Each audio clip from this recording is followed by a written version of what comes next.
Guys, what's up? I haven't got on here in a while to speak with you and see what's going on and, give you an update. So this week I am off work. It's Friday the 27th right now. Just been going through some shit and needed some time away. So I took the week off. Just been, in my head a little bit. So I tried to distract myself and get into some other stuff. So, of course, where do I go? True crime.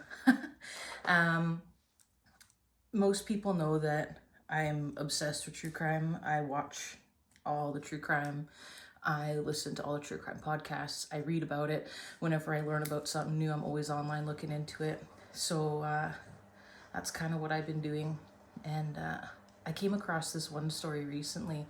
I actually found it on another YouTube channel, and a friend recommended this one to me. It's called Mr. Ballin. So this story is crazy, like so crazy I don't even, it's hard to believe that it's real, but it is. So I figured I would just, have a chat about it, see what you guys think, and maybe, if you guys want to comment on it too, cool. Also another YouTuber that I watch every day, rewatch some of her stuff, watch old stuff, whatever, is Bailey Sarian. So she does like a murder makeup mystery Monday type thing. So every Monday, most Mondays, she will do her makeup and talk about a true crime, whether it's a murder, obviously, whether it's, solved or unsolved or what have you. But kind of gave me the idea, maybe it would be fun to reach out to you guys and chat about it, because not everyone's into true crime, but those who are, we want to talk about it, So this is a story.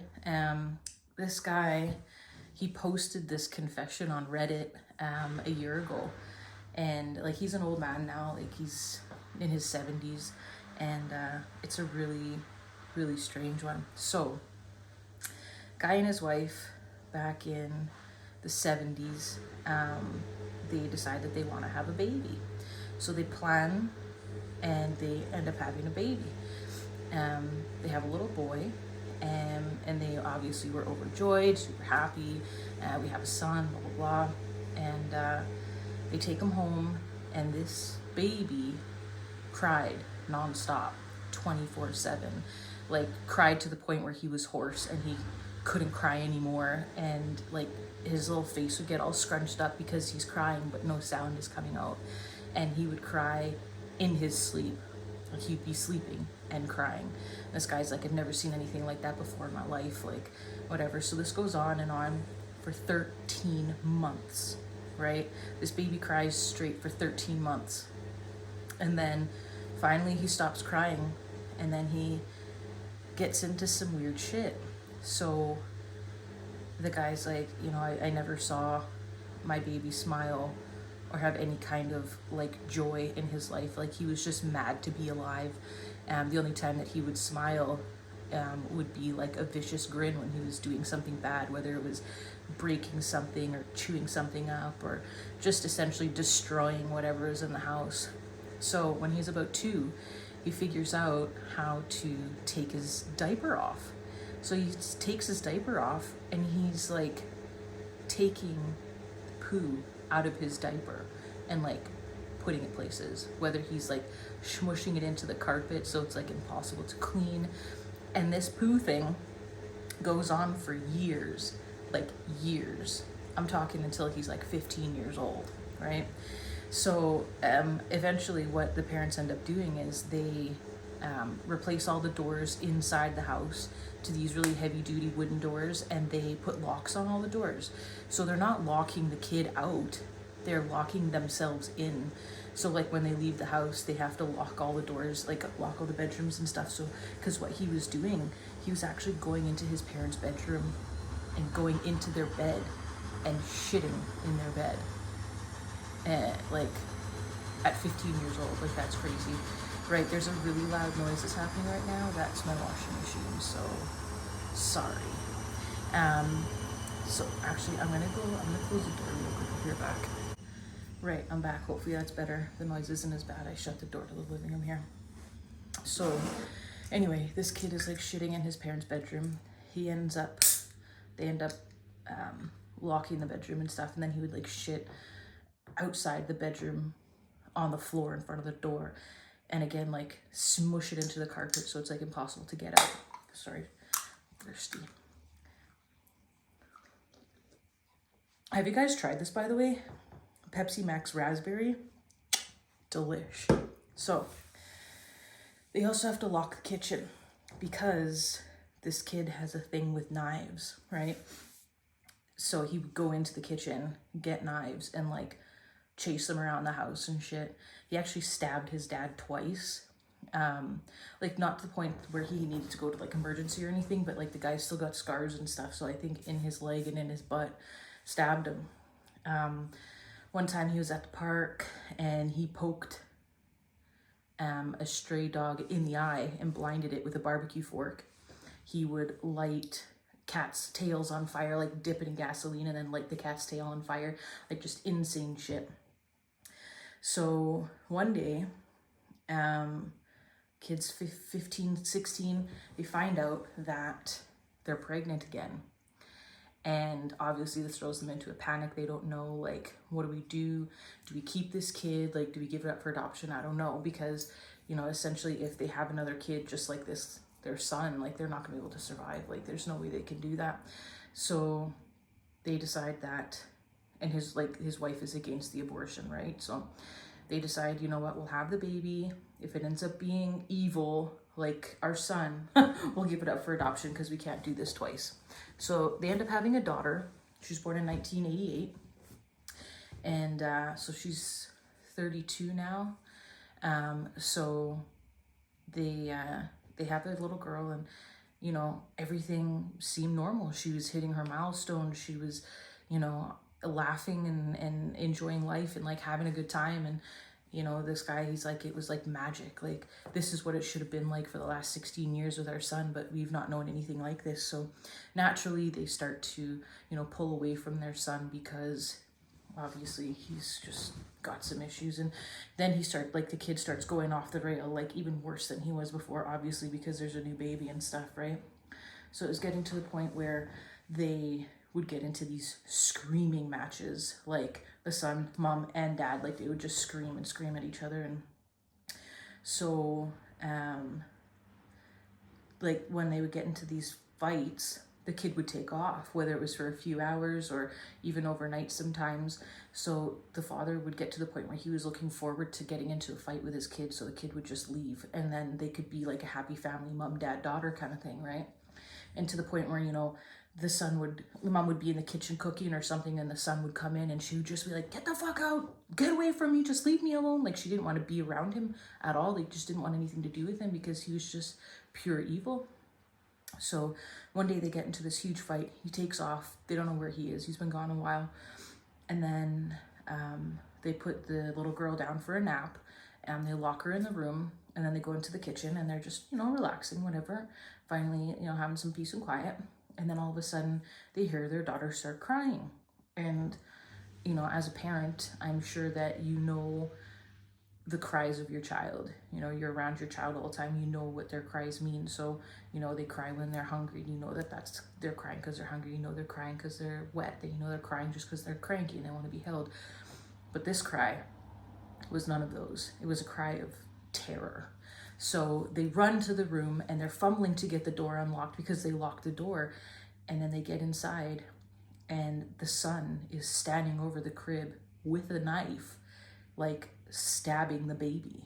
Okay, not like viciously like stabbing the baby, but like he's already like punctured her skin and stuff. Like, she's bleeding, but she's alive and like whatever, right? And this kid is like dragging the back of the knife along the baby's face and stuff, like tickling her with it. Like, it was just crazy. So the guy goes to run and get his baby, but his wife is faster than him. So she gets to them first and she smacks the kid's hand. The knife goes flying. And then she shoves him like with everything that she has. And this kid falls backwards, right? And so his wife is kind of standing in front of their son, So the guy goes and grabs the baby, and he's holding the baby, and he looks up and he can see his wife inch closer towards their son. And he's like, right in this moment, I can stop this because I can see that she's gonna fucking go ballistic, right? So in this moment, I can stop this, but I don't want to. So he stands by the door to the bedroom holding the baby, and his wife just swings and punches their son right square in the face. Now, something to note, his wife has been like a boxer, martial artist, what have you, since her teens, right? So for years and years and years, like talented amateur, right? So she's at this point, like her training is just coming into place, and she's just like, this is an opponent kind of thing. So again, the guy's standing there with his baby. His wife has punched his son, and you know, at this point he can still say, leave him alone or get in between or whatever. But instead of doing that, he takes his daughter and he goes downstairs to the kitchen, gives her a bath in the sink, you know, checks out her wounds. She's got like cuts on her thing on the bottom of her foot, on her tummy, you know, things like that. So he puts polysporin on them. They're superficial, so he puts polysporin on them, puts band-aids on them, and he can hear his wife beating his son, right? Like systematically, just bang, bang, bang. And you know, he can hear his son crying out like, stop, stop, stop. But instead he's just holding his daughter, rocking his daughter. She's screaming, obviously, like she's just been like attacked by her brother. She's scared, she's in pain, whatever. And then he can hear his son screaming like just crazy stuff at his mom, like he was gonna, I'll fucking kill you and cut your head off and like fuck your corpse and all this kind of crazy stuff, right? Like just insane. So the guy is still down there holding, rocking his baby and whatever, and then he stops hearing his son screaming, but he can still hear his wife beating him. So he sits down at the kitchen table, and his daughter has now fallen asleep, right? So think about that. This little girl has been cut up and, you know, scared and crying and obviously, you know, in a state, and now she's sleeping. That doesn't take a couple of minutes. That takes time. And his wife has been beating their son that entire time. So this is going on, like on and on and on. So he's sitting there, and then finally she comes down, covered in blood. Her hands are red and swollen. She sits down at the kitchen table. They're silent for a minute. And then he says to her, is he dead? And she goes, I fucking hope so. And they sit there a little while longer.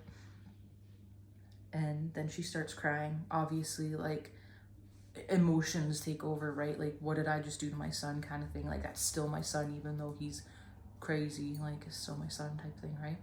So she goes and has a shower. I guess he goes and puts the baby down again somewhere else. I don't know. And then he goes into the room to check on his son. And he gets into the room, and his son is on the ground, lying in a puddle of blood, vomit. He's pissed himself. You know, his nose is like flat against his face. His eyes are swollen shut. Probably has teeth missing, whatever. But he can see his chest moving up and down, so he knows that he's alive.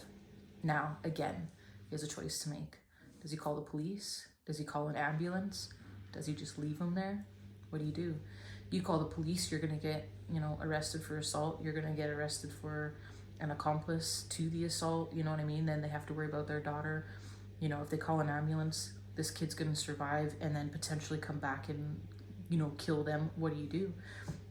Or you just leave them there and see what happens. So they decided, the three of them, they're gonna move into, oh, I forgot to mention, so the house is a bungalow, right? So the kid ended up getting into the baby's room through a window, because the bungalow is just like a 1-floor thing with a basement. So what they do is they decide to move into the basement. So they've got like an in-law suite in the basement. So they've got like a full kit, not a full kitchen, like a kitchenette, bedroom, bathroom, everything that they need essentially. And it has its own exit out of the house.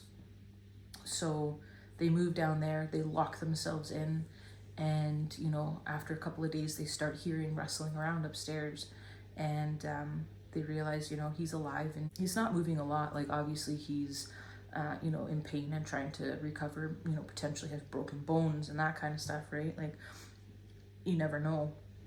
So eventually the guy starts going back to work. So he's leaving out the private entrance exit to the in-law suite in the basement.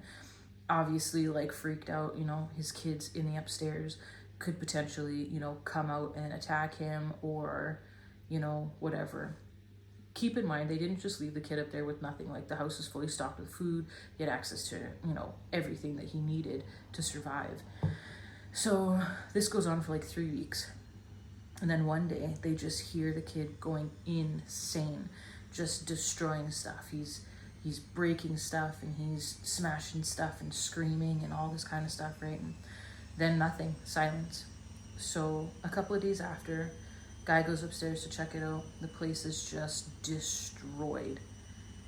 You know, furniture's all toppled over and broken, and there's shit everywhere. Like, he smeared shit everywhere and food, and he's punched holes in the drywall. He's ripped up the linoleum in the kitchen, and he took the fire extinguisher and sprayed foam everywhere. Like, months and months of repair that needs to be done, right? So they decide, you know, they're going to move back upstairs. They're going to, you know, renovate the upstairs and whatever. Now, during the 3 weeks they were down there, I'm guessing they discussed what had happened.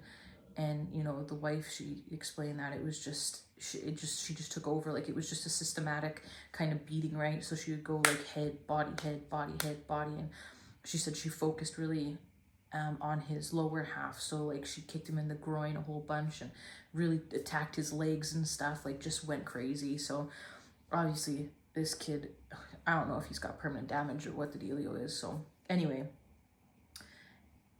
after they move back upstairs, they never hear from him again, okay? They end up selling the house about three years later. They moved home, and this guy, he's never heard from his son ever again. The last time he saw him was on the floor in a puddle of blood, piss, and vomit. So, you know, his wife passed away in 2016 from cancer, and now he's moved in with his daughter. Like I say, she's 32 now.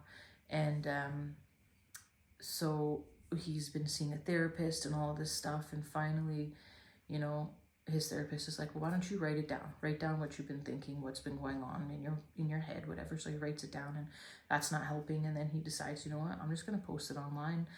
Then the masses can judge me, and it's out there, and it is what it is. So posts it online. And, you know, at the end of the post, and he says, if my son is still alive, I hope that, you know, he's managed to battle his demons and he's living a decent life or whatever. But if he's still the rabid dog that I knew, I hope that someone's killed him. Could you imagine having that much, like, that kind of feeling towards your own child? That's crazy. Absolutely crazy. Now, I don't know what's happened, you know, after this. Like, did this guy post this and then get arrested? And is he in prison now, or does he still live with his daughter? Like, what's the dealio? Is he dead? I don't know. Again, it was only a year ago that he posted it, so I don't imagine that he'd be dead, but I don't know his name. I don't know the kid's name. I don't know any of that. But what I will do is I'll go ahead and post the link to the Reddit forum that his confession that he wrote out. I'll also link the video that Mr. Ballin did on it as well, because I sat there like the whole time I was watching it, like I just couldn't believe it. And also, like I say, check out Bailey Sarian as well if you're into makeup and you're also into true crime, because, you know, it definitely has gotten me through big chunks of the week, just being where I'm at. But hopefully you guys enjoyed this one. Not really much of an update on myself, but I just thought we'd have a chat. This has been kind of in my head for a little bit, so I just wanted to kind of get it out there. And if you want to have a chat about it, or if you want to comment, or if there's something else that you know, another true crime that you think I would be interested in, let me know. And maybe we'll have another discussion in a little while and see where we're at. But yeah, that's it. Bye.